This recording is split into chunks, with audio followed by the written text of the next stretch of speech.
السلام علیکم، آپ دیکھ رہے ہیں اردو پوائنٹ۔ میرا نام بلال عباسی ہے، میرے ساتھ موجود ہیں عامر ڈوگر صاحب، بڑے مارجن سے جیتے ہیں۔ عامر صاحب پہلے تو آپ کو مبارک ہو، اور بڑے عرصے بعد آپ کو ہم نے ٹی وی کی سکرینز پہ دیکھا ہے۔ فزیکلی کہاں پہ تھے؟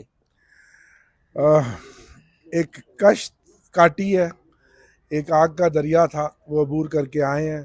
قید و بند کی صحبتیں تھیں، تقریباً 4.25 مہینے 4 جیلوں کی سیر کرائی گئی، کاروبار بند کیے گئے، اور بہت سارے مسائل اور مصائب کا سامنا کر کے اللہ تعالیٰ کی کرم نوازی سے 1 لاکھ ووٹوں سے جہانگیر ترین کو ہرا کر اب آپ کے سامنے کھڑا ہوں۔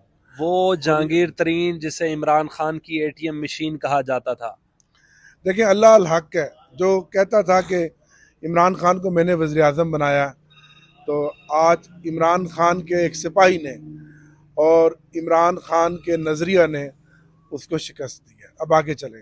عامر صاحب یہ بتائیے گا، what's going on? Imran Khan صاحب کو 31 سال کی سزا ہوئی، پھر اس کے بعد ووٹ اتنا پڑا، 3 بجے تک آپ جیت گئے تھے، آپ کی جو میجورٹی تھی، پھر اس کے بعد شکست میں بدلنا شروع ہو گئی۔ کیا کہیے گا اس حوالے سے آپ؟ پہلی تو بات ہے، یہ جو سزائیں ہیں، میں قانون کا طالب علم ہوں، یہ جس بھونڈے طریقے سے دی گئیں، تمام قانونی ضابطوں کو بالائے طاق رکھ کر، تقاضوں کو بالائے طاق رکھ کر، یہ سزائیں الٹا ہماری کیمپین بن گئی۔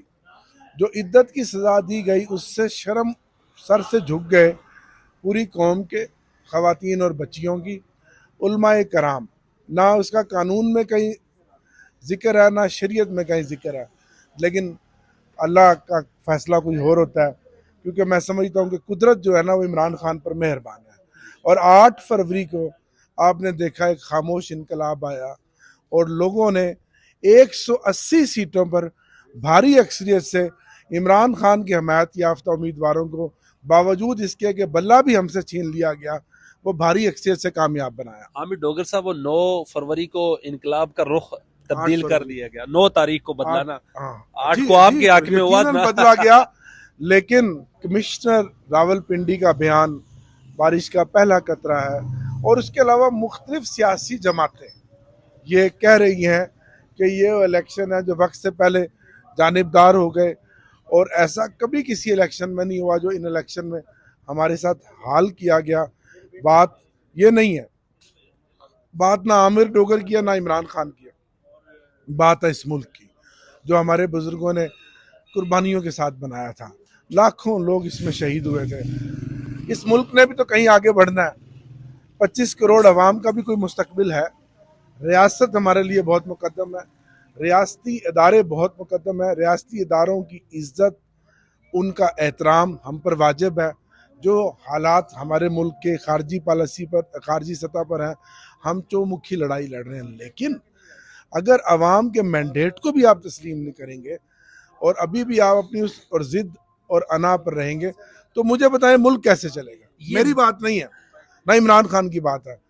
اگر اس ملک میں سیاسی استحکام آئے گا تو معاشی استحکام آئے گا۔ عامر ڈوگر صاحب، بصد احترام، یہاں پر جنہوں نے ڈیل کی اسٹیبلشمنٹ سے ڈیل کی، بے نظیر بھٹو ہوں، میاں نواز شریف ہوں، آصف علی زرداری ہوں، خان صاحب کو بھی اسٹیبلشمنٹ سے ڈیل کرنے کی ضرورت ہے، یا وہ ڈیموکریسی پہ یقین رکھتے ہیں؟ بات ڈیل کی نہیں ہے، بات ہے عوام کی۔ عوام کیا سوچتے ہیں، عوام کیا دیکھتے ہیں۔